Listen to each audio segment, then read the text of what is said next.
Hi friends, সন্ধ্যের চা জমাতে এই রেসিপিটা তৈরি করে ফেললাম। মিক্সিং বলে প্রথমে ময়দা, জোয়ান, নুন আর বনস্পতি মিশিয়ে খুব ভালো করে ময়ান দিয়ে নিতে হবে ঘষে ঘষে। বনস্পতির জায়গায় তোমরা সাদা তেল ব্যবহার করতে পারো অথবা তোমরা ঘি ব্যবহার করতে পারো। শুকনো উপকরণ খুব ভালো করে মেশানো হয়ে গেলে মুঠো করে দেখে নিতে হবে ময়দা দলা পাকানো যাচ্ছে কিনা। এরপর অল্প অল্প জল মিশিয়ে একটা শক্ত মতো ডো তৈরি করে নিতে হবে। রুটি, লুচি, পরোটার তুলনায় ডো একটু শক্ত হবে। ডো ভালো করে মাখা হয়ে গেলে ঢাকা দিয়ে 20 মিনিট রেস্টে রাখতে হবে। এরপর একটা বাটিতে কর্নফ্লাওয়ার আর বনস্পতির একটা পেস্ট বানিয়ে নিতে হবে। আগেই বলেছি বনস্পতি না পেলে তোমরা সাদা তেল বা ঘি ব্যবহার করতে পারো। দেখতেই পাচ্ছ ক্রিমি একটা পেস্ট বানিয়ে নিতে হবে। বন্ধুরা, আমার রেসিপি তোমাদের ঠিক কেমন লাগছে একটা কমেন্টের মাধ্যমে জানাতে ভুলো না। 20 মিনিট পর ফিরে আসলাম।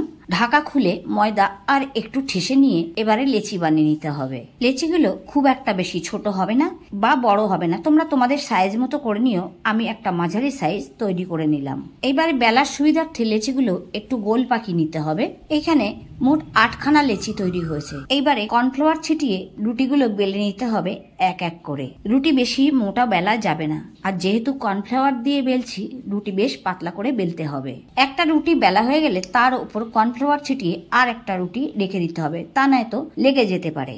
প্রথমে একটা রুটি নিয়ে নিতে হবে। এরপর বনস্পতি কর্নফ্লাওয়ারের পেস্ট ভালো করে হাত দিয়ে মাখিয়ে নিতে হবে। এর উপরে আবারও আর একটা রুটি নিয়ে একইভাবে পেস্ট মাখিয়ে নিতে হবে। এইভাবে সব কটি রুটি একসাথে আমি মাখিয়ে নেব। যেহেতু 8খানা লেচি হয়েছে আগেই বলে দিয়েছি, সেই জন্য আমি 4টে করে ভাগ করে নিলাম। তোমরা চাইলে এখানে 5টা, 6টা, 7টা, 8টা একসাথে তৈরি করে নিতে পারো। এইবারে এইভাবে ফোল্ড করে নিতে হবে। আবারও ওপরে একইভাবে পেস্ট লাগিয়ে নিয়ে আবারও ফোল্ড করে নিয়ে সামান্য একটু হালকা হাতে বেলে নিতে হবে। আবার এইখানে কর্নফ্লাওয়ারের পেস্ট ভালো করে মাখিয়ে নিতে হবে, নিয়ে এইভাবে ফোল্ড করতে হবে। এই পর্যায়ে এর আকৃতি তৈরি হয়ে গেল চৌকো মতো। এবারে হালকা হাতে বেশ বড় করে বেলে নিতে হবে। ওপর থেকে কর্নফ্লাওয়ার ছিটিয়ে বেলতে হবে। বেলাটা বেশি চেপে বেলা যাবে না।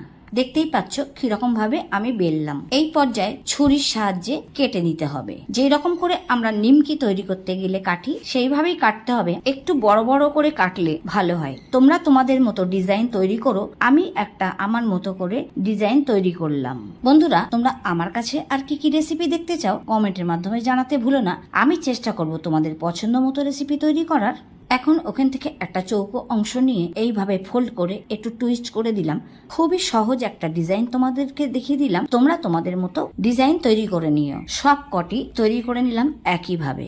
এবারে কড়াইতে সাদা তেল দিয়ে দিলাম। সাদা তেল গরম হয়ে গেলে তৈরি করে রাখা নোনতাগুলো খুবই অল্প করে দিতে হবে, কারণ এগুলো ভাজার সময় বেশ বড় বড় হয়ে যাবে। এই সময় গ্যাসের আঁচ থাকবে লো মিডিয়াম ফ্লেম। বেশি আঁচে তৈরি করলে ওপরটা লালচে হয়ে যাবে, কিন্তু ভেতরটা তৈরি হবে না। তৈরি হয়ে গেল আজকের রেসিপি পাপড়িদার নিমকি। মচমচে তৈরি হয়ে গেছে, দেখতেই পাচ্ছ। আর চায়ের সাথে জমে যাবে সন্ধ্যেটা। কি রেসিপিটা ভালো লাগলো তো? রেসিপি যদি ভালো লেগে থাকে তাহলে লাইক, শেয়ার, কমেন্ট করতে ভুলো না। আর নতুন বন্ধু হয়ে থাকলে চ্যানেলটিকে সাবস্ক্রাইব করে পাশে থেকো। আর ফেসবুক থেকে দেখে থাকলে পেজটিকে ফলো করতে ভুলো না। আসছি আবার তোমাদের জন্য নিত্য নতুন মন ভোলানো রেসিপি নিয়ে। ততক্ষণে সবাই সুস্থ থেকো, ভালো থেকো। আজই তৈরি করে নাও চায়ের সাথে টা।